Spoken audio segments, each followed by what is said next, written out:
Ito mga bro is full electric ng Honda.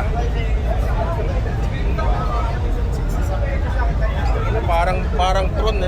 Top speed niya, nasa 140 to 150 km. Palag to, no? Sige mo. Saka mag-aayos siya. Visual, okay. Ay, nagpuputor na ulit to. What a vlogger ka na ulit. Kinry ko yung lifestyle, hindi ko makagat sa akin. Balik ulit ako. Sir Torquis is a special guest natin kanina umaga. Na-renew!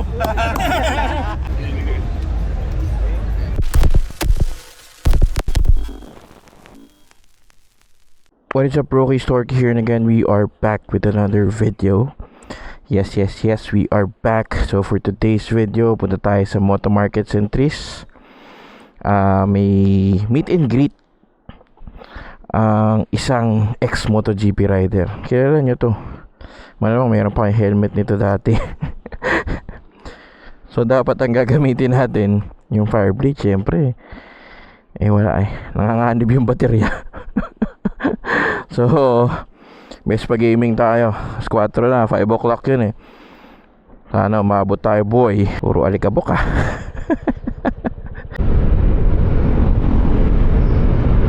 Grabe, ramdam nyo na ba ang summer? Oh my God, napaka-ginit. Alas 4 na, maginit pa rin Yung masakit pa rin siya sa balat. So nga yung mga kids ko kasi nandito ngayon. Hindi ko masyado nalalabas sa vlog yun kasi mga babae. Hindi naman para kaya lang naman dami sira ulo kasi minsan sa sa online. Siyempre mamaya ako anong makomment, ginit pa ulo ko Si Jag may kakulitan din naman, kaya kumbaga okay lang Pero yun nga, binili ko sila ng bike last time. Yan lang sa Marikina, sa Kalumpang, yung mga parang BMX lang. So habang nandito sila, babike sila nila Jag. So nagbabike kami pagkahapon. Ngayon lang natin ulit nagamit tong Sea Journey. Tagal na kilala dito Kinuha muna natin para at least magamit-gamit kasi pinang-display lang ni Daddy. Lupit Ito 300cc na Vespa. Malakas siya.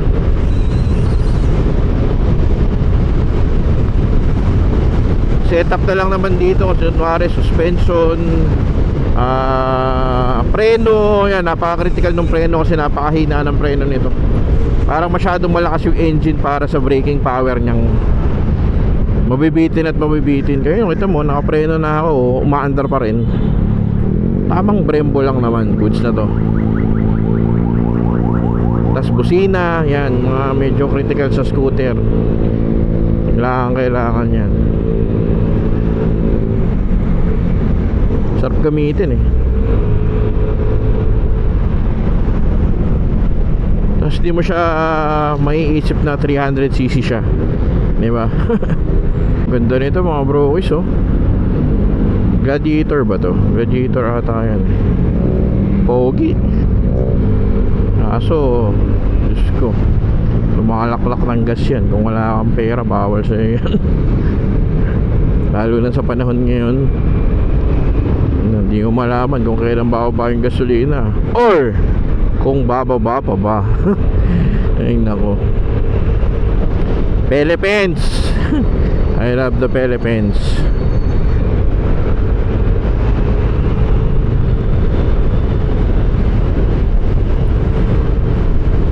Smooth tumakbo. Tinatakbo lang nito mga bro is 500 kilometers.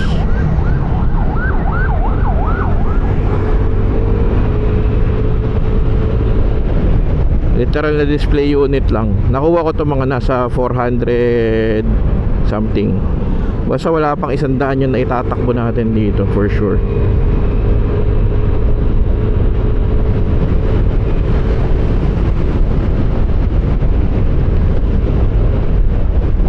Medyo traffic lang ng onte, Di pala onte, maraming traffic.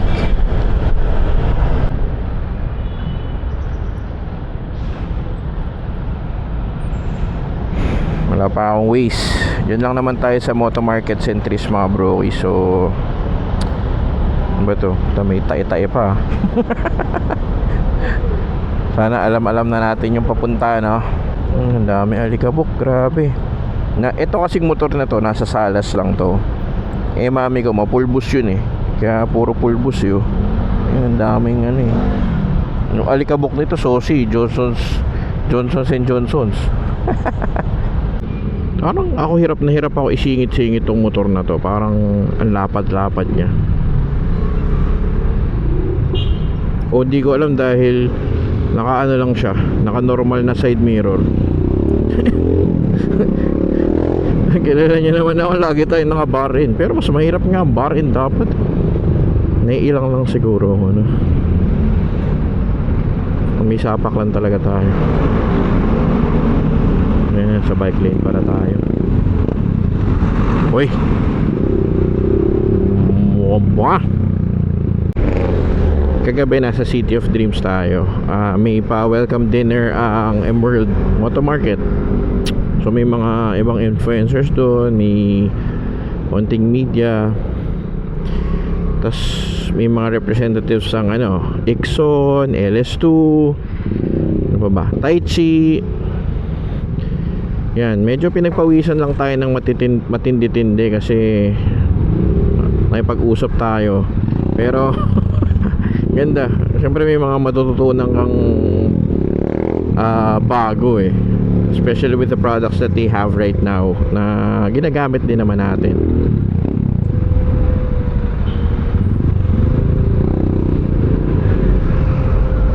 Ibang POV ba? Solid din eh. Tapos syempre sa kanila gusto rin nilang marinig yung consumer side or yung mga users talaga. Kunwari ako, ginagamit ko naman talaga. Especially ako, medyo ano tayo sa LS2 eh. Kita niyo naman, lagi-lagi natin gamit ang LS2, di ba? Medyo ano tayo doon. Napakwento tayo ng malupit. Pero nakausap ko na rin naman dati yung mga representatives ng LS2 nung pumunta kami ng LS2 factory. Laking tulong din kasi na nakita namin yung kung paano siya ginagawa, ano bang klaseng research and development ang nangyayari. So yun, konting share lang ng mga insights. Nakakatuwa din kasi you get a chance to have that opportunity to talk to them, di ba? Kaya wala lang, kumbaga sa akin plus points siya for me. Bumukas na yung fan niya.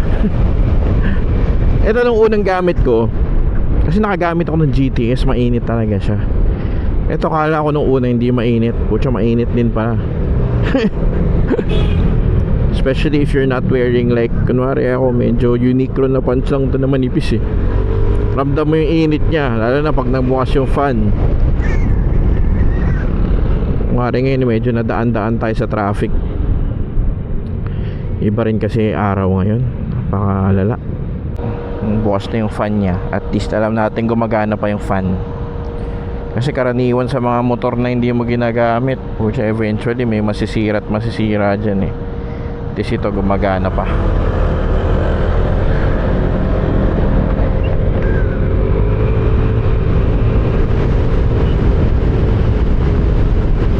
Gago ka cellphone, bakali pa rin. Orion.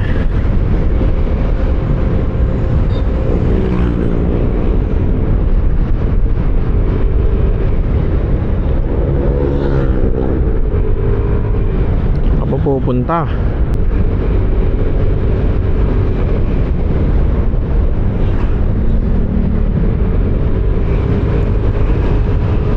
Kanan tayo dyan sa Kanto, then we're done. Moto Market Centris na. Sa Moto Market Centris, kung di nyo alam, pwede mag-park dun sa harapan ng Moto Market mismo. May lusutan siya. Tapos, so yung pupuntahan natin ngayon, again, sabi ko nga ex-MotoGP rider to. May pa-meet and greet sila. Pinadala siya ng Exxon dito sa atin. So, good thing.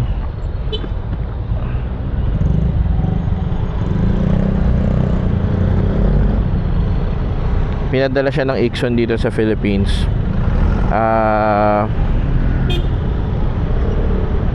Kumagulo dyan.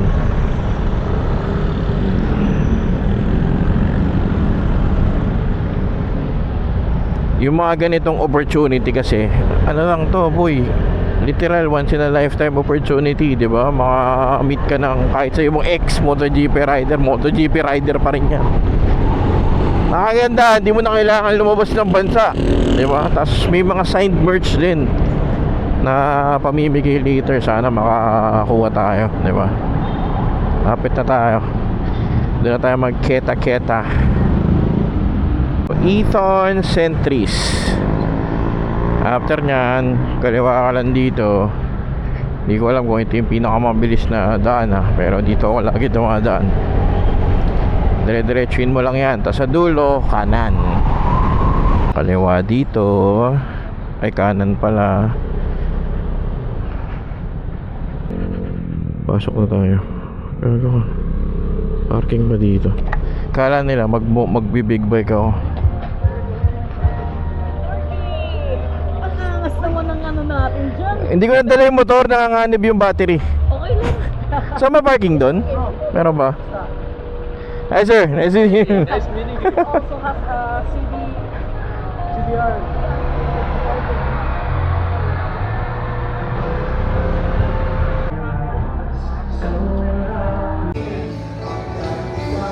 Yung CBR na yan mga bro is galing sa Honda ata. Pinahiram ng Honda to bale, no?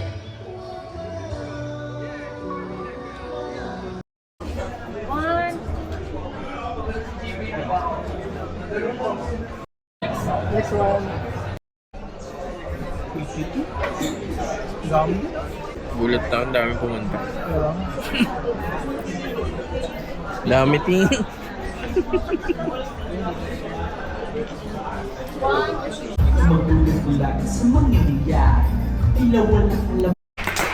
Okay, raffle na. So we have 5 winners nung Taka Nakagami na official Dixon Cup. Lahat ng nag-register. One, two, three, one. Okay.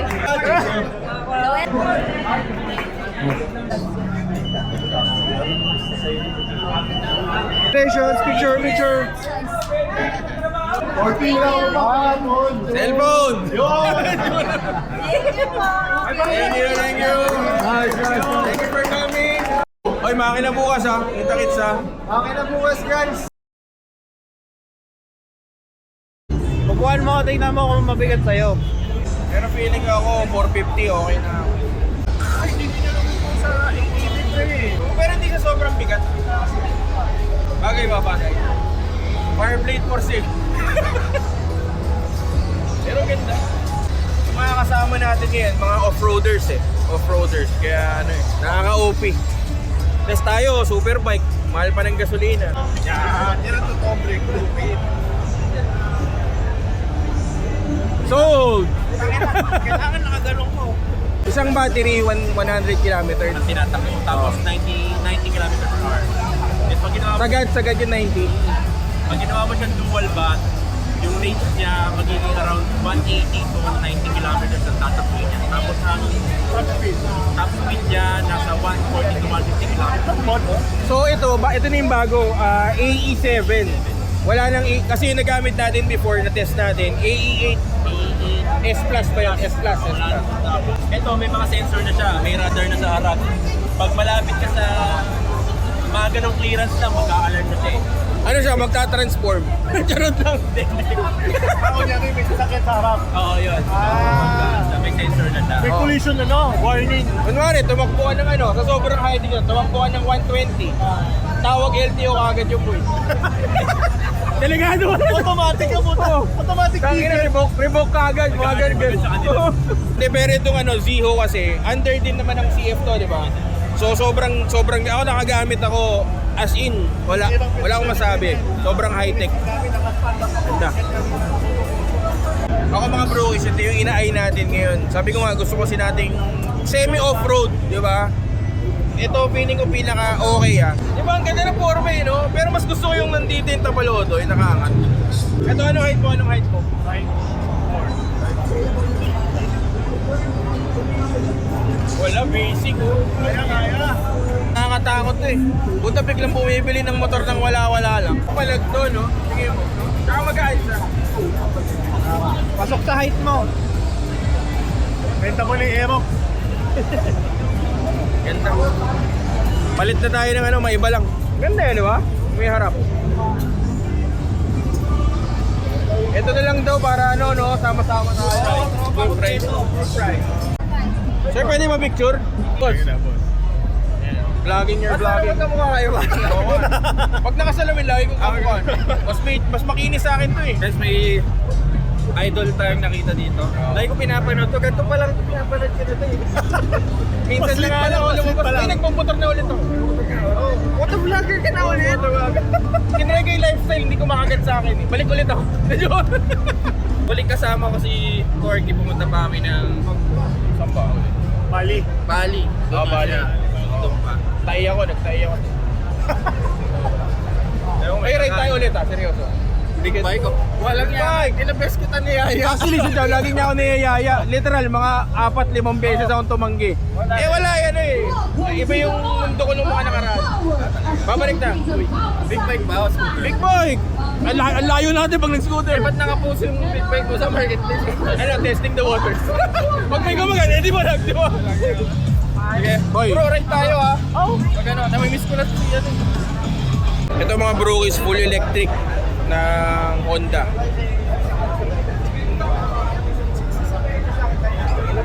Parang Tron na. Mga June pa. June. How much SRP? No price pa, sir. Ah, wala pa. Secret. Para sa mga 1M. Tuma-accept ba kayo ng trade-in ng CBR? Fireblade na. Sinabi yung Fireblade na puta. Para maiba lang, no? Bilang eh, no? Oo. Additional. Check nyo na lang mga brokies yung ano, specs. Pero po siya, matindi. Parang masarap yung test ride to, no?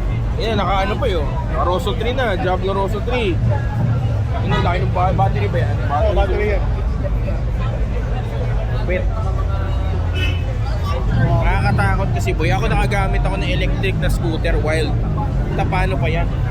Maano, pag electric talaga, torque. Malakas ang torque. Oo, sobrang wild. May panig dyan. Oo, yun yung una, 2017 kasi. Kung bibilin mo sir to, mga 250 no? Palayasin ako ni BMW dito. Kasi R12, mahal pa eh. At tayo na rin mag-promo. Pag nag-promo, mumura na eh. Idol jet law yan boy. Corky, hello. Ganda mga brokies oh. Galit na galit yung winglet eh oh. Pogi. Ito ano naman, V2 sports bike V2S. Corky, ano? Ah, hindi nga, no? Pero nakadikit, boy. Hindi umiinit yan. Alam mo lang na mainit pero hindi ka Kasi mapapasok. pag bumaba mo, puta, nakadikit yung binti mo eh. Ay, puta yun.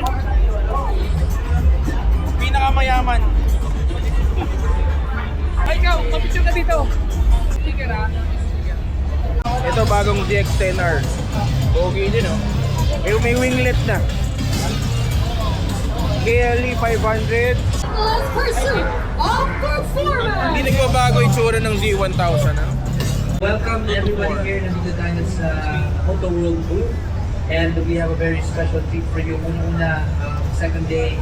Thank you so much Moto World for supporting Motoresco. You know naman, if you're a rider, ito talaga yung inaabangan guys. So, super excited to see what's up with this year's Makina Motor Show.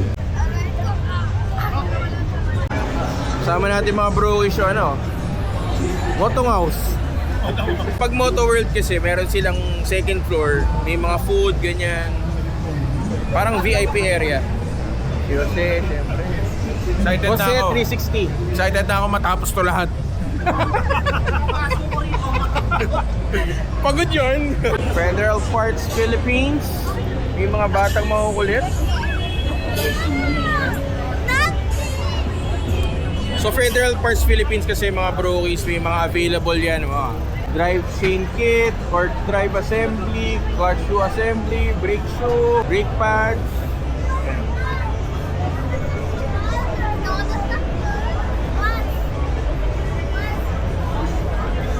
Available soon yan mga bro. So abang-abang.